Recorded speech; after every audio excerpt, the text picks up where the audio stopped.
తెలంగాణలో నూతన వైన్ షాపులకు టెండర్ల ప్రక్రియ కొనసాగుతోంది. ఈ సందర్భంగా మునుగోడు నియోజకవర్గ వ్యాప్తంగా ఉన్న వైన్ షాపుల కోసం టెండర్లు వేసేవారికి ఎమ్మెల్యే కోమటిరెడ్డి రాజగోపాల్ రెడ్డి షరతులు పెట్టారు.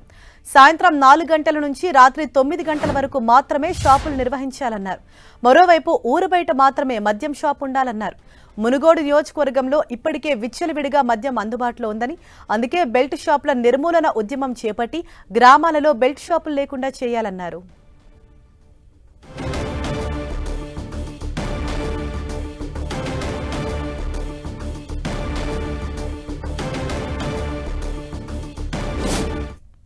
మునుగోడు నియోజకవర్గంలో మాత్రం నేను మాత్రం ఎట్టి పరిస్థితుల్లో నేను నడవలేను.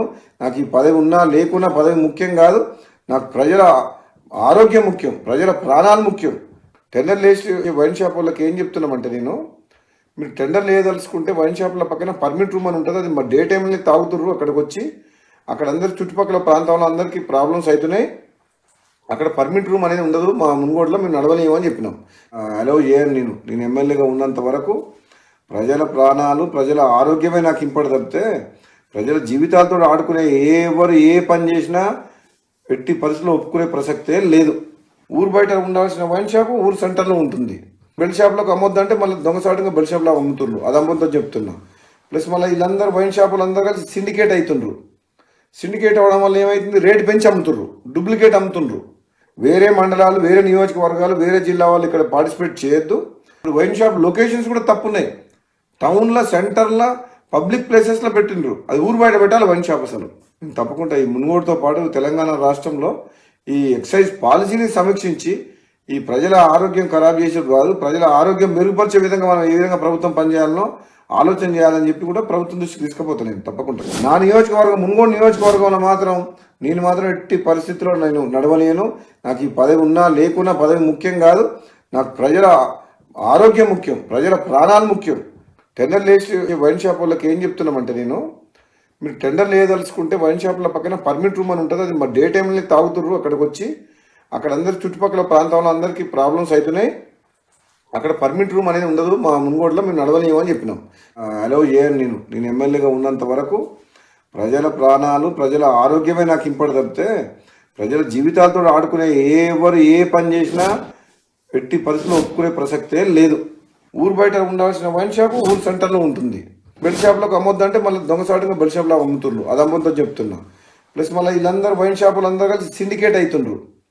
సిండికేట్ అవ్వడం వల్ల ఏమవుతుంది, రేటు పెంచి అమ్ముతుండ్రు, డూప్లికేట్ అమ్ముతుండ్రు. వేరే మండలాలు, వేరే నియోజకవర్గాలు, వేరే జిల్లా వాళ్ళు ఇక్కడ పార్టిసిపేట్ చేయొద్దు. వైన్ షాప్ లొకేషన్స్ కూడా తప్పున్నాయి.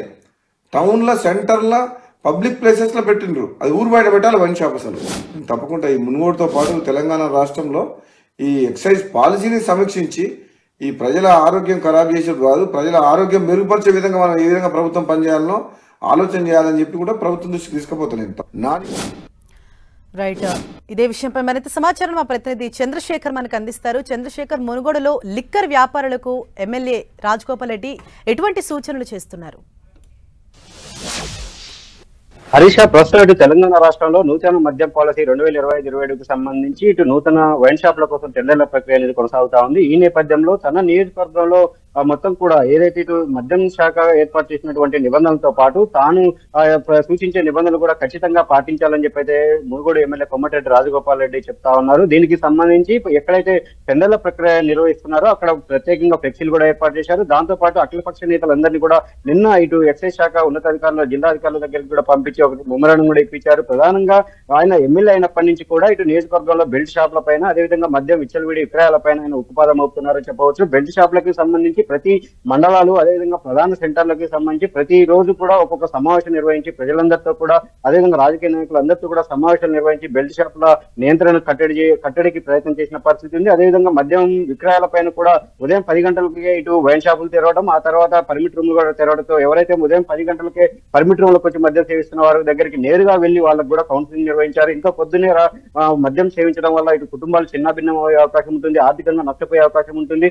అదేదో సాయంత్రం అంటే పని పని చేసిన తర్వాత సాయంత్రం వచ్చి మద్యం తీసుకుంటే ఎటువంటి తప్పు లేదని చెప్పి కూడా ఆయన చెప్పడం జరిగింది. అయితే ఈ గతంలో ఉన్నటువంటి అనుభవాల నేపథ్యంలోనే తాజాగా పలు సూచనలు చేస్తున్నానని చెప్పి కోమటిరెడ్డి రాజగోపాల్ రెడ్డి చెప్తా ఉన్నారు. అదేవిధంగా తాను ఎవరిని బలవంతం చేయడం లేదని, తన నియోజకవర్గంలో మహిళల ఇబ్బందులు సమసిపోవాలన్నా, సాధికారత సాధించాలన్నా, అదేవిధంగా కుటుంబాలు చిన్న భిన్నం కాకుండా ఇటువంటి మద్యం అంటే మద్యం విరివిగా అందుబాటులో ఉండటం వల్ల పేద ప్రజలకు తెలియకుండానే వాళ్ళు ఆ మద్యంకి ఎక్కువగా అడిక్ట్ అవుతున్న వాళ్ళు ఆ వైపు వచ్చినప్పుడు వెంటనే షాప్ తీసినప్పుడు మద్యం సేవిస్తున్నారని, అదే విధంగా అందుబాటులో లేకుండా అయితే వాళ్ళు ఉదయం అంతా కూడా పనికి వెళ్లి సాయంత్రం వచ్చి మద్యం తీసుకోవడంలో ఎటువంటి తప్పు లేదని చెప్పి కూడా ఆయన చెప్తా ఉన్నారు. ఈ నేపథ్యంలోనే ఖచ్చితంగా తాను పాటించే ఏదైతే సూచనలు చేస్తున్నారో సూచనలు పాటించాలని చెప్పి కూడా ఆయన ఒక హెచ్చరిక జారీ చేస్తున్న పరిస్థితి కనిపిస్తా ఉంది. మనం మాటల్లో కూడా చూడవచ్చు చాలా క్లియర్ గా.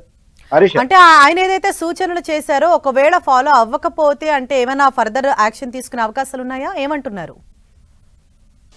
ప్రధానంగా ఆయన చెప్పినటువంటి సూచనలో ఎక్కడ కూడా అంటే వార్నింగ్లు ఇవ్వనప్పటికీ కూడా లాస్ట్ లో మాత్రం ఇవన్నీ పాటించకుండా, తాను చేసే సూచనలు పాటించకుండా మద్యం సిండికేట్ లో చేయటం కానీ, లేదంటే వేరే వాళ్ళు ఇక్కడ మద్యం షాపులు ఓపెన్ చేసి మాత్రం తర్వాత ఇబ్బంది పడొద్దని ఆయన దీంట్లోనే చెప్పడం జరుగుతుంది. అంటే దీన్ని చూస్తే మాత్రం ఖచ్చితంగా ఇది అంటే ఇక్కడ లోకల్ నాయకులు మాత్రమే ప్రధానంగా మద్యం టెండర్లలో పాల్గొనాలని, అంటే ఆయా మండలాలకు సంబంధించిన వాళ్ళే ఆయా మండలాల్లో షాపులు దక్కించుకోవాలని చెప్తున్న దాన్ని చూస్తే అంటే బయట ప్రాంతం వాళ్ళు ఎవరు కూడా ఇక్కడ మద్యం టెండర్లో పాల్గొనొద్దు, ఇక్కడ షాపులకు సంబంధించిన కూడా చెప్తున్నారు. అంటే లోకల్ వాళ్ళు పాట పాడినట్టయితే అంటే వాళ్ళకి ఇంటికి షాపులు ఇచ్చినట్టయితే ఖచ్చితంగా వాళ్ళు తన మాట వింటారు, తనని ఫాలో అవుతారు అని చెప్పి ఆయన అభిప్రాయపడుతున్నట్టు తెలుస్తుంది. బయట వాళ్ళు అంటే ఎవరినో వచ్చి మాత్రం చేస్తే మాత్రం కొంత ఇబ్బంది పడతారు అని చెప్పి ఆయన చెప్పడం చూస్తే మాత్రం ఇటు స్థానికంగా కూడా ప్రజలతోనే కొంత ఒక నిరసన లాంటివి చేయడమా, లేదంటే భవిష్యత్తులో ఏదైనా కార్యక్రమాలు నిర్వహించడం లాంటివి కూడా చేసే అవకాశం ఉందనేది ఒక అభిప్రాయం అయితే వ్యక్తమవుతా ఉంది. అయితే మద్యం పాలసీకి సంబంధించి వాస్తవానికి గతం కంటే కూడా ఈసారి 2025-27 పాలసీకి సంబంధించి చాలా మార్పులు చేశారు. ఆ మార్పులకి అనుగుణంగా చూస్తే కొంత బెల్ట్ షాపుల పైన